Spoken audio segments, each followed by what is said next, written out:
You're with us on the newsroom. Several Muslim groups in India have objected to the Prime Minister wanting to celebrate International Yoga Day on the 21st of June. They think that yoga is anti-Islamic. Well, our colleague Hamza Amir has this interesting story from Pakistan about how the popularity of yoga seems to be growing in our neighborhood and how people practicing yoga in Pakistan don't think of it as anti-Islamic in the least. Here's more.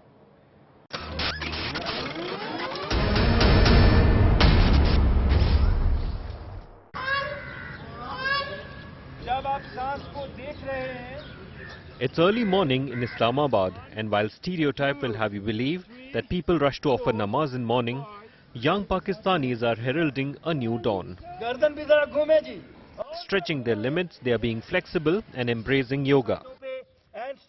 This is Shamshad Haider, who is teaching a group of diplomats, doctors and lawyers how to perfect the Surya Namaskar.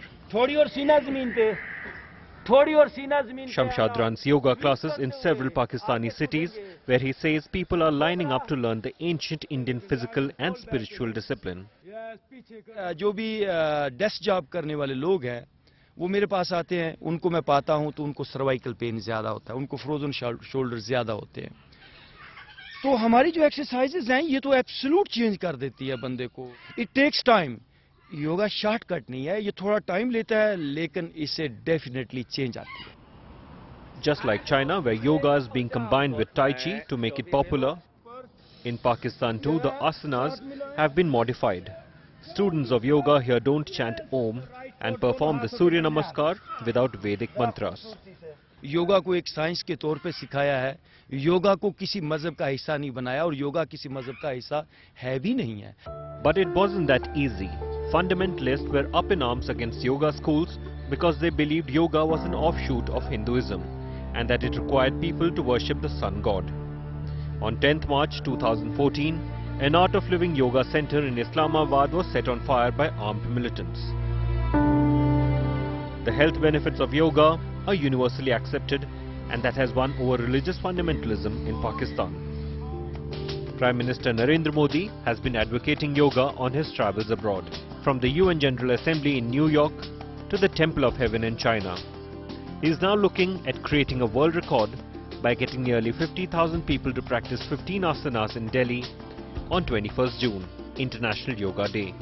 His pet dream though has run into trouble with Muslim organizations.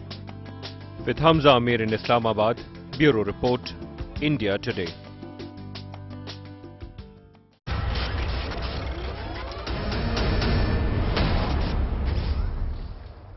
On the newsroom, we first took up the story of Muslim groups objecting to yoga.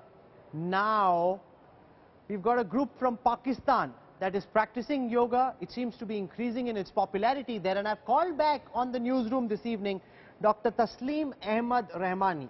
He was with us the first evening. He objected very strongly to Muslims having to do yoga. He's the chief. And after that, all other TV stations picked up the story. It's become a major controversy. And joining Dr. Rahmani on the show this evening is Bakar Mehdi. He's a yoga teacher in Islamabad. Mr. Mehdi, we are delighted to have you with us on this broadcast, and I'm glad that we could get Dr. Rahmani on at the same time. So tell us about yoga in Pakistan. How long have you been doing this? How popular is yoga in Pakistan, sir? I'm doing yoga and teaching, practicing, and my students for last many years. I'm basically teaching the Ashtanga yoga. People here in Pakistan took yoga as a physical fitness system. They have no idea about the philosophy of the yoga. So there is no harm practicing yoga without eliminating the philosophy of the yoga. No, because, you know, Dr. Rahmani is on the show, and I'll bring him in just a while. He's amongst those who in some parts of the Muslim community in India believe that yoga is anti-Islamic. Do you believe that yoga is anti-Islam, sir? No, yoga is not an anti-Islamic nor anti-Christianity. Yoga, nowadays, yoga doesn't belong to any religion, to any sect, nor any two countries. Yoga is just a physical system. To me, being a Muslim, I practice, I teach yoga, and I find nothing wrong in it. If I eliminate the philosophy of the yoga, yoga has a different part, is a part of asana part, is meditation, and it has a pranayama, and it's a philosophy. Like in the Ashtanga yoga, there are the 8 limbs, but it also have a physical aspect. We, being a Muslim in Pakistan, practice yoga being a physical system, fitness I think you system. make a very So important no point, harm. and I want Dr. Rahmani to respond to that, that if you stick to the physical dimensions of yoga, fitness, meditation, the pranayam, then yoga has universal benefits. If you have a problem with chanting Om, leave that aside, Dr. Rahmani. Now here's a voice from Pakistan, a very sensible, sane voice. Would you like to reconsider your opposition, Dr. Rahmani, and welcome yoga in an altered avatar? Forget Om if you don't want it, but accept yoga for its universal benefits, Dr. Rahmani. Rahul, if you remember that program the day before, I did not oppose yoga. I did not say yoga is anti-Islamic. I did not say yoga is anti-Muslim. Whatever objections Indian Muslims are raising is to make it mandatory. And we ended that program with the same thing, that if yoga is not mandate, it is not made mandatory to each and everyone, then it must be welcome. There is no problem. No, so you are saying all those Muslim clerics who've come out and said, no, one second. So all those Muslim clerics who've come out and raised very serious objections to yoga per se, saying why should they have to do Surya Namaskar? But you know, Bakar Mehdi, I was seeing some of the videos, his group of people in Pakistan are doing the Surya Namaskar and they seem to have absolutely no problem with it. I don't know what sect Mr. Bakar Mehdi do belong, but in Islam, the Surya Namaskar or Chandra Namaskar or any Namaskar, any bowing to anything to anybody is not allowed. This is a fact, whether this is Pakistan or this is, I don't know how mandatory it is in Pakistan. There are 4 provinces, there is a national government in Pakistan. Did there any circulation? The government of Pakistan has issued that it will be mandatory for each and everybody to do the Surya Namaskar. But in India, the Madhya Pradesh government has made it mandatory. In India, the Maharashtra government has made it compulsory for every student to come on 21st June and do the yoga. This is not done in Pakistan or elsewhere in the world. No, Mr. So Mehdi, if it is not how do you mandatory, respond there is no problem, to Dr. Rahmani suggesting that in Islam you only bow during namaz, you do not bow to the sun god? Do you think that's, you know, a fair objection, or do you think that objection should just be cast aside? Yeah, I do have the objection to bow to the Surya Namaskar except the God.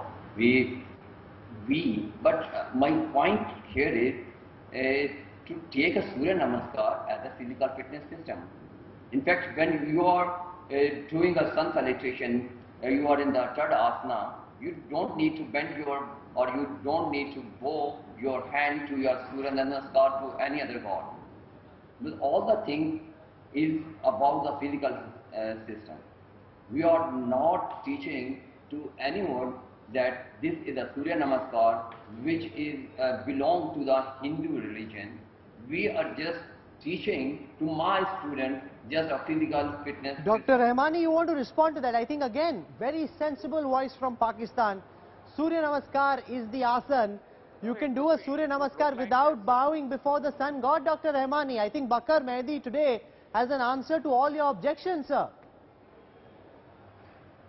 If there are answers, there should be no problem. I don't know what kind of Surya Namaskar he is doing, but here in India, whatever is practiced, it is bowing the head to the sun, and sun has been taken as a god. No, one second, Dr. Rahmani. Dr. Rahmani, so concerned, are you also Rahul, accepting, now one second, sir, clearly. are you also accepting that if you do the Surya Namaskar without necessarily bowing before the sun, then you, Dr. Rahmani, don't have a problem with it? You don't have a problem with the idea of the Surya Namaskar, you only have a problem in bowing before the sun god. Yeah, exactly. If you are not believing that the sun is a god, and we have to namaskar to the sun as a god, then it is certainly anti-Islamic. I think Mr. Bakar Mehdi, whatever sect he belongs to, he will also agree that. But if you will take the Yeah. sun as a god, and then you will No, but why pay the must, respect why, to that no, god, one second. then If it you is don't Islamic believe and in everybody- Surya as a everybody god, will be one second, Dr. opposing Rahmani, it. if you don't believe in Surya as a god, you can do the Surya Namaskar, the asan called the Surya Namaskar, without any affront to Islam. Is that not the case, Mr. Mehdi? Yeah, I didn't get you correct. I will like to repeat my version, which is very much clear. I am a Muslim, a practicing Muslim in Pakistan. I would not like to bow except my God, Allah. And Surya Namaskar, I took Surya Namaskar and other poses as a physical fitness system. This is all to me about the yoga. Okay, I think you made some And very, one very important thing- points. Bakar Mehdi, we really appreciate you joining us, and I'm glad that we've been able to get Dr. Taslim Rahmani also to modify some of his objections. Now, if it's not compulsory, and I believe it mustn't be compulsory, there is no- and why- if why- it's why not, to if it's modify? not being forced on people, if they're doing it of their own volition, then surely there mustn't be a problem. We must all adopt yoga for the universal health benefits it gets. And as Bakar Mehdi says, if you don't like the philosophy, anybody you want can to do leave it, it on he the should be side. free. If you want to do it, then do it, and let Muslim organizations not whip up a frenzy for no reason. Bakar Mehdi, we wish you all the best for yoga and popularizing it in Pakistan. More power to you. And thanks also to Dr. Taslim Rahmani for joining us on the newsroom this evening. Thank you, gentlemen. Thank you.